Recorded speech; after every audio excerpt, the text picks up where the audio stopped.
प्रभु यीशु मसीह के नाम में आपको अनुग्रह, शांति और आशीष मिले। एक स्त्री थी जिसका नाम कीसा गोटामी था और गौतम बुद्ध के समय ये रहती थी, यानी 400-500 साल ईसा पूर्व। और बहुत कम उम्र में इसकी शादी हो गई आज के कंपैरिजन में, और इसको एक बेटा हुआ। और एक दिन ये बच्चा बहुत बीमार हो गया और बीमारी के कारण वो बच्चा मर गया। और कीसा गोटामी अपने बेटे से बहुत प्यार करती थी, स्वाभाविक है। एक ही बेटा था, माँ थी, बहुत प्यार करती थी। और इस बात को वो हजम ही नहीं कर पा रही थी, विश्वास ही नहीं कर पा रही थी कि मेरा बेटा मर गया। वो गांव में अपने मृतक बेटे को उठाए फिरे चली और सबको पूछती रही, कोई मेरा बेटा वापस जिंदा कर सकता है क्या? और गांव वालों ने इस बात को देखा कि बच्चा तो मर ही गया है और इसके बारे में कुछ नहीं हो सकता। और उन्होंने यही बाद में उसको बहुत प्यार से सलाह दी, संभल के सलाह दी कि देख, तेरा बच्चा मर गया है, अब इस सत्य को तू ग्रहण कर ले और उसके आखिरी क्रियाक्रम के सारे इंतजाम कर ले।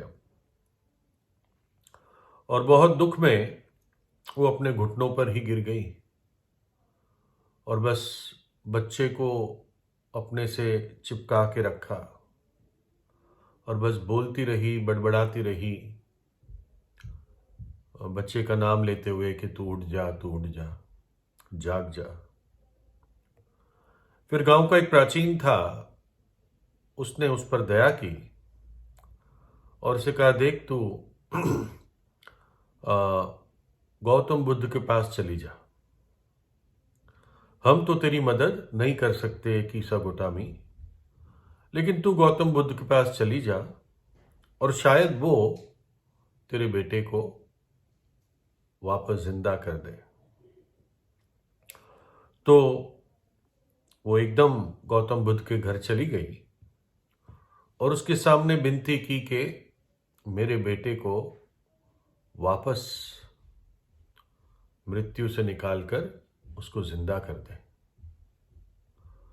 तो उन्होंने कहा, कीसा गोटामी, मेरे पास एक तरीका है तेरे बच्चे को फिर जिंदा करने का। तो वो एकदम बोली कि मेरे स्वामी, आप जो कुछ कहेंगे वो मैं करने को तैयार हूं ताकि मुझे अपना बेटा मिल जाए। तो गौतम बुद्ध ने कहा कि ठीक है, अगर ऐसा है तो तुझे एक चीज मेरे लिए ढूंढ के लानी पड़ेगी। मेरे लिए एक सरसों का दाना लेकर आ, और वो सरसों का दाना या बीज उस घर से लाना जहां पर जो व्यक्ति उस घर में रह रहा है या रह रही है, उसका कोई भी रिश्तेदार मरा ना हो। ऐसे घर से लाना जहां पर ना कोई माँ या बाप या पति या बेटा या गुलाम कभी मरा हो, ऐसे घर से लाना। और ऐसे सरसों के बीज को मेरे पास ले आ और तेरा बेटा फिर जी उठेगा। कीसा गोटामी घर घर गई ताकि उसको ऐसा सरसों का बीज मिल जाए। पहले ही घर में एक घर की जो मालकिन थी, उसने कहा, मैं कई सारे तुझे सरसों के दाने देती हूं। तो कीसा गोटामी ने उससे पूछा, क्या कोई परिवारजन मरा तो नहीं है? बोला, हाँ, कुछ महीने पहले दादी मरी थी। फिर वो दूसरे घर चली गई। दूसरे घर पता चला कि जो स्त्री वहां पर थी उसका पति कुछ सालों पहले मर गया था। तीसरे घर में एक अंकल मरा था कुछ समय पहले। चौथे घर में एक आंटी मरी थी। और एक मकान से दूसरे मकान, एक घर से दूसरे घर वो जाती रही, हर जगह उत्तर वही था। सब, हर एक घर ने कोई न कोई अपना प्रियजन मौत में खोया था। और कीसा गोटामी अब इस बात को समझी कि उत्तर हमेशा वही होता है। हर घर में कोई न कोई एक परिवारजन चला गया है, मर गया है। और उसने, कीसा गोटामी ने इस बात को अब समझ लिया, एहसास कर लिया कि मृत्यु इनएविटेबल है, बिना आए ना आए ऐसा हो नहीं सकता, और ये जीवन का एक प्राकृतिक क्रिया है, नेचुरल प्रोसेस है। और फिर उसने अपने दुख को भूलते हुए फिर अपने बच्चे का आखिरी क्रियाक्रम उस जंगल में ही किया, और फिर वो गौतम बुद्ध की शिष्य बन गई। तो जब मैंने इस कहानी को पढ़ा कल, तो क्योंकि मैं प्रभु यीशु मसीह का शिष्य हूं, तो मुझे दो घटनाएं याद आई। वो घटनाएं जिसमें से एक जब प्रभु यीशु इस पृथ्वी पर थे, और दूसरी जब उनका एक सेवक इस पृथ्वी पर था, भविष्यद्वक्ता।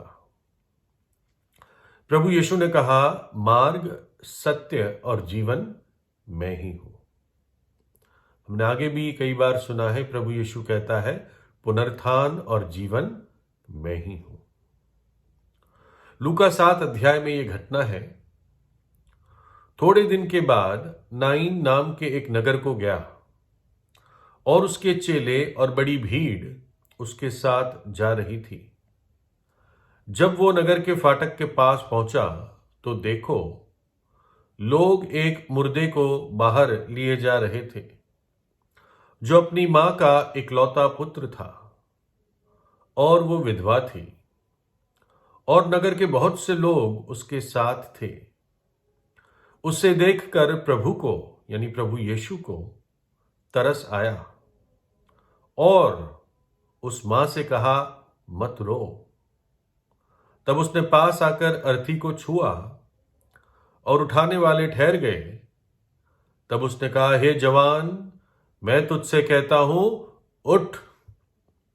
तब वह मुर्दा उठ बैठा और बोलने लगा, और उसने उसे उसकी मां को सौंप दिया। इससे सब पर भय छा गया, और वे परमेश्वर की बड़ाई करके कहने लगे कि हमारे बीच में एक बड़ा भविष्यद्वक्ता उठा है, और परमेश्वर ने अपने लोगों पर कृपा दृष्टि की है। लोगों ने अब तक नहीं पहचाना, वो प्रभु यीशु को भविष्यद्वक्ता ही कह रहे थे, लेकिन उन्होंने ऐसा अपनी आंखों के सामने पहले नहीं देखा था।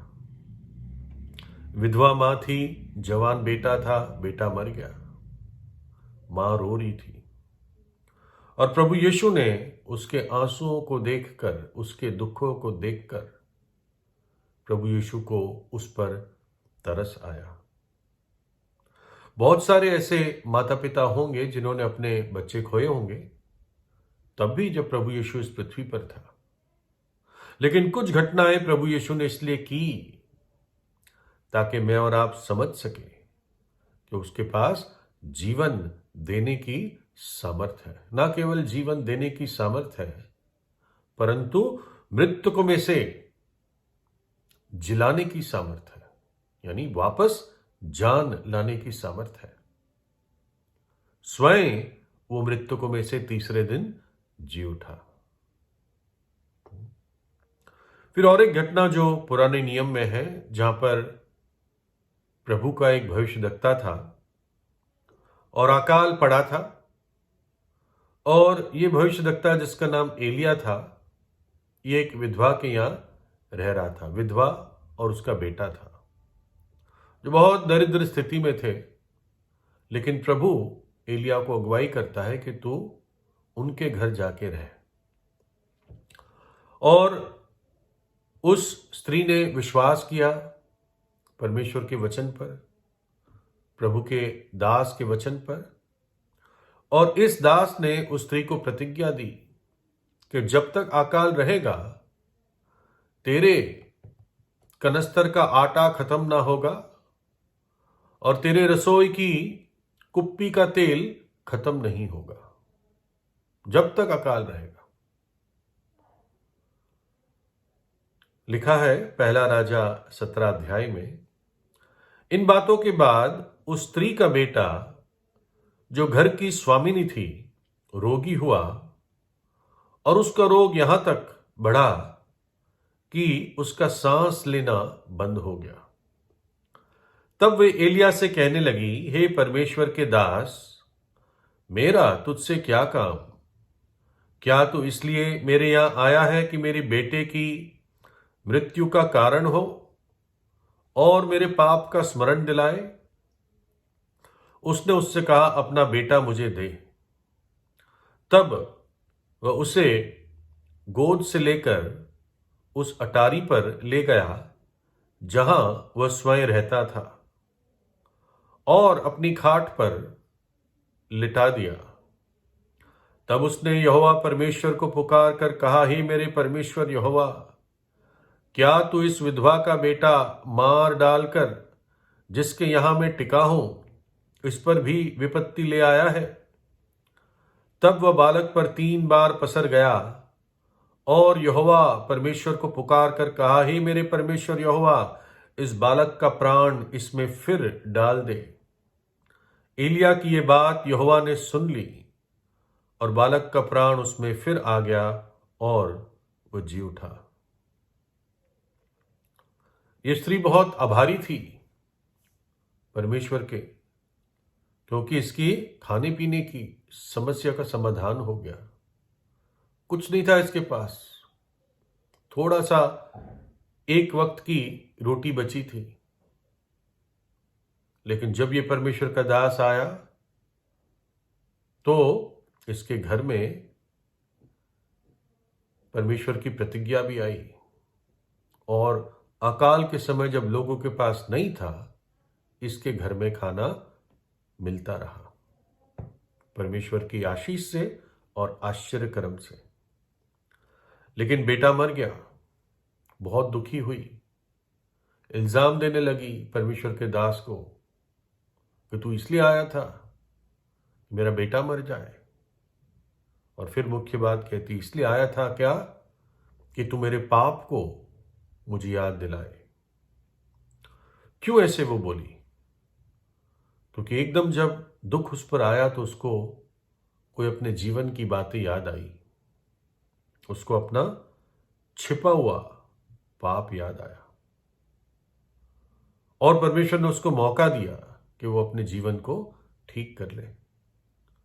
मैं पूरा विश्वास करता हूं उसने अपने जीवन को ठीक कर लिया परमेश्वर के साथ व्यक्तिगत रीति से। और जब परमेश्वर के दास ने फिर प्रार्थना करी उस बच्चे के लिए तो वो फिर जीवन पा गया, वो मृतकों में से जी गया।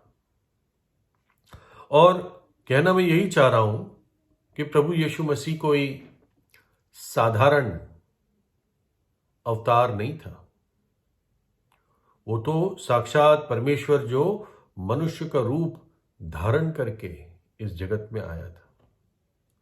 सच्चा परमेश्वर, सृष्टिकर्ता परमेश्वर, जिसके पास जीवन देने की सामर्थ्य है। उसने बोला और चीजें बन गई। उसने मनुष्य को मिट्टी से बनाया और उसमें अपनी सांस फूंकी और आदम एक जीवित प्राणी हो गया, एक जीवित व्यक्ति हो गया। उस परमेश्वर ने मुझसे और आपसे प्रेम किया और मनुष्य का रूप धारण करके इसलिए आया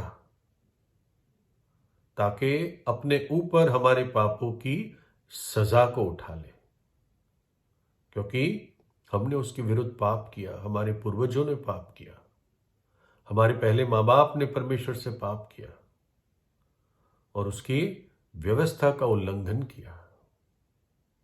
और उस सजा, वो सजा मामूली सजा नहीं, वो भयानक नरक के दंड की सजा है। उस सजा को प्रभु यीशु ने अपने ऊपर ले लिया, क्योंकि आपसे और मुझसे प्रेम करता है। अपना पवित्र लहू हमारे पापों की क्षमा और प्रायश्चित के लिए बहा दिया। तीसरे दिन जी उठा, स्वयं जी उठा, मृत्यु पर विजयी है। बहुत बड़ी आशा है। ऐसे चारों ओर जो मृत्यु की खबरें खबरें हैं, मृत्यु का वातावरण है, तब जीवन और जीवन देने वाला, उसकी खबर एक सुसमाचार है। उसने मृत्यु के डंक को तोड़ा और कब्र के बंधन को खोल दिया। अपने पापों से पछताव कीजिए, अपने पापों को त्याग दीजिए और प्रभु यीशु के नाम पर विश्वास कीजिए। अपने मार्गों को ठीक करें, अपने मार्गों को ठीक करें, अपने आप को नम्र करें, दुष्ट मार्गों को छोड़ दें, परमेश्वर प्रभु यीशु के चेहरे को खोजें, उससे प्रार्थना करें और परमेश्वर सुनेगा और हमारी भूमि को चंगा करेगा। प्रभु यीशु आपको आशीष दे।